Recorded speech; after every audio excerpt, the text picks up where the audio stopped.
Remember those like clunky old chatbots? You know, the ones I'm talking about? Yeah. They used to make you rephrase a question like 5 times just to get a halfway decent answer. Yeah, they weren't exactly the sharpest tools in the shed, were they? Not even close. Yeah. But get this.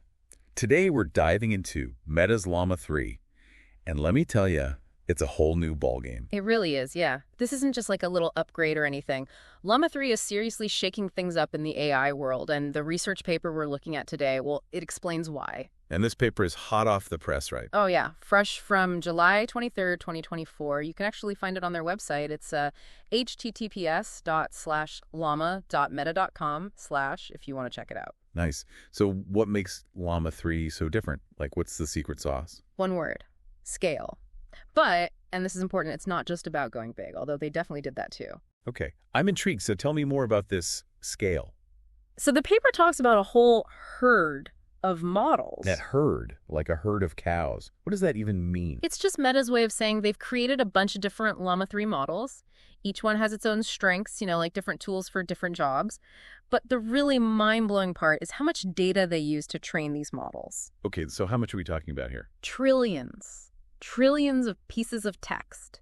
Trillions of what they call tokens. Trillions. I don't even know what that means. Like, how much text is that really? It's almost impossible to imagine, right? Think of it like this. Every book ever written, every article online, every tweet, every single email, they basically fed Llama 3. All of that. All that data, it's how they're teaching these AI models to understand how we communicate, all the little nuances of human language. So it's like studying for a final exam, but instead of just one textbook, it's like the entire Library of Congress. Exactly. And even that's just the first step. They call it the pre-training phase. It's like building the foundation for everything else.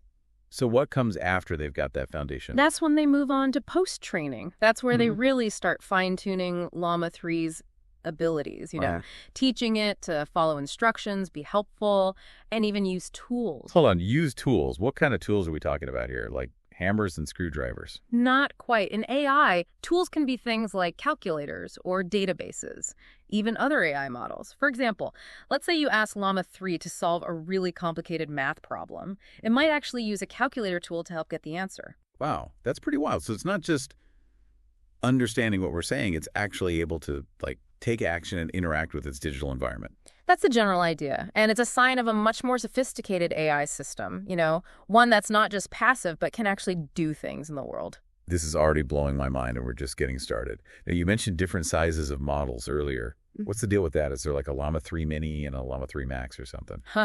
You're not far off, actually. They've got Llama 3 models with 8 billion parameters, 70 billion, and even a massive 405 billion parameter model. Think of these parameters like building blocks. The more building blocks you have, the more complex and powerful your model can be. So that 405 billion parameter model, that's like the king of the hill, right? Yeah, it's definitely the heavyweight champ. That's the one they're putting up against the big dogs like GPT-4. And you know what? It's holding its own remarkably well. Okay, color me impressed. Now I'm dying to know. How does this all actually work? What's going on inside these models that allows them to process information and sound so, human? Well, at its core, Llama 3 uses something called next token prediction. Next token prediction. Okay, you're going to have to break that down for me. Sure, so imagine you're reading a book. As you see each word, your brain's already guessing what the next word will be, right? Yeah, it kind of makes reading smoother, like you start to anticipate what's coming next. Exactly. That's basically what next token prediction is, but on a much, much larger scale.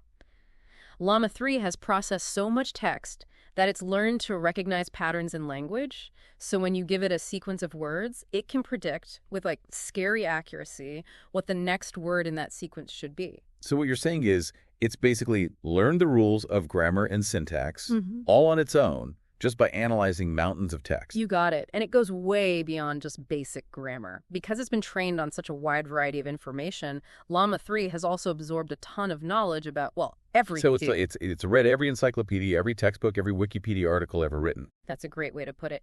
And it's this massive knowledge base combined with its understanding of language that allows it to generate text that's not just grammatically correct, but actually makes sense and is even sometimes a little bit creative. This is already blowing my mind, and we're just getting started.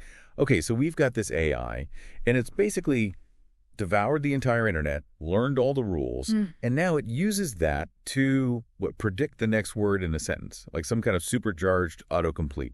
That's actually a pretty good analogy, but it's important to remember that Llama 3 doesn't just stop at predicting words. That whole pre-training thing, that's really just laying the groundwork. Right, because after that comes the post-training, where they really start to, shape its abilities. Yeah. Exactly, and that's where things get even more interesting. This is where they use a technique called, get ready for it, supervised fine-tuning. Supervised fine-tuning. Sounds complicated. It's actually not as complex as it sounds. Think of it like this. Imagine you're teaching a dog a new trick, right? You give it commands, maybe use some hand signals. When it does what you want, you give it a treat. Positive reinforcement. Got it. So they're basically giving Llama 3 treats. Well, not exactly treats, but you've got the right idea. They give it instructions and feedback, and it learns through trial and error, just like that pup. They use this massive data set of text and code, and with human feedback, they refine Llama 3's responses over time, make them more accurate, more helpful. So it's not just about spitting out grammatically correct sentences anymore. It's about actually getting what we mean, what we're really asking for. Now you're getting it. It's about moving beyond just mimicking and getting to a point where it actually understands the meaning, the intent behind our words. This is seriously impressive stuff. But, and I got to be honest here, all this talk about AI getting smarter, it makes me a little uneasy, what's to stop it from, I don't know, taking over the world? I get it. That fear of the unknown, it's something a lot of people think about. But at the end of the day, Llama 3 is a tool. Just like any tool, it can be used for good or for, not so good things. So it's not really about the AI itself, but how we decide to use it. 100%. And that's why the folks behind Llama 3, they're putting a ton of emphasis on what they call responsible AI development. They're being super open about their research, publishing everything, making their models available for other people to study. So it's like a global effort then. Everyone working together to make sure AI is used for good. Exactly. It's a conversation that goes way beyond just scientists and engineers. It involves everyone. Policymakers, ethicists, even the general public. We all have a role to play. And speaking of pushing the boundaries, there's one more thing I got to ask about. You mentioned this whole multimodal thing earlier, and to be honest, I'm not even sure where to start with that. Yes. The really futuristic stuff. Remember how we talked about Llama 3 gobbling up all that text data? Yeah, like it was nothing. Well, imagine if you could feed it images, videos, even audio. That's what they're going for with this multimodal approach. Well, hold on. You're saying they're trying to teach AI to not just understand words, but pictures, videos, and sounds all at the same time. You got it. It's about creating AI that can actually experience the world in a much richer, more human way. Okay, now that is ambitious. But how? How do you even begin to do that? It's complicated. Basically, they're training separate parts of the AI for each type of information. One for images, one for videos, another for audio. And then they try to combine all of those with the language model. Okay, time out. My brain's trying to keep up, but what exactly do you mean by training separate parts? Okay, so think of it like this. Each of these separate parts is like a translator, It takes the raw data from a picture, a video, a sound clip, whatever, and turns it into something the language model can actually understand. So instead of seeing just a bunch of pixels, the language model is seeing, actual objects, concepts? Exactly. The image part of the AI, it analyzes the picture and creates a representation of what's in it, something the language model can actually work with. And then they do the same thing for videos and sounds. You got it. It's all about creating these representations that the language model can then use to, answer questions, come up with descriptions, even create entirely new things we haven't even thought of.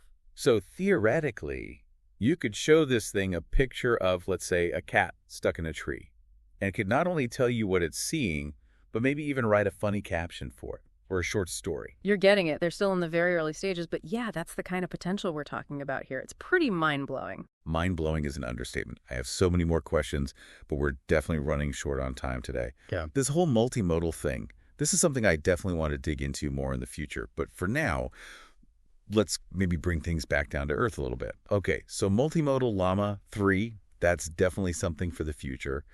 But let's talk about what it can do right here and now. How does it actually measure up to the competition? Well, that's the million-dollar question, isn't it? And the paper doesn't shy away from it either. They really put Llama 3 through the ringer, tested it against some of the leading AI models out there. Including GPT-4. Oh, yeah, GPT-4, you name it. And the results? Well, Llama 3, especially that big ol' 405 billion parameter version, it's going toe-to-toe with the best of them. Really? No kidding. What kind of things can it do, like in the real world? We're talking seriously impressive performance across a whole range of tasks. I mean, language understanding, reasoning, even coding. Hold on, coding. You're telling me this thing can write computer programs? It can, and not just like basic stuff either. We're talking complex coding concepts, multiple programming languages. It's pretty remarkable. So it's not just a language model, it's like a programmer too. In a way, yeah.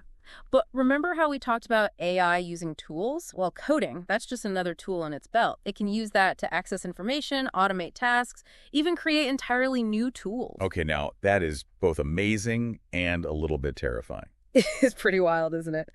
For now, the big news is how well Llama 3 performs today.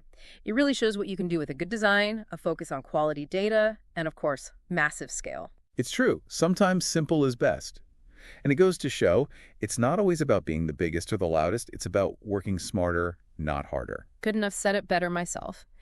And what Meta's doing here, it's pushing the entire field forward, getting everyone thinking in new ways about AI and what it can do.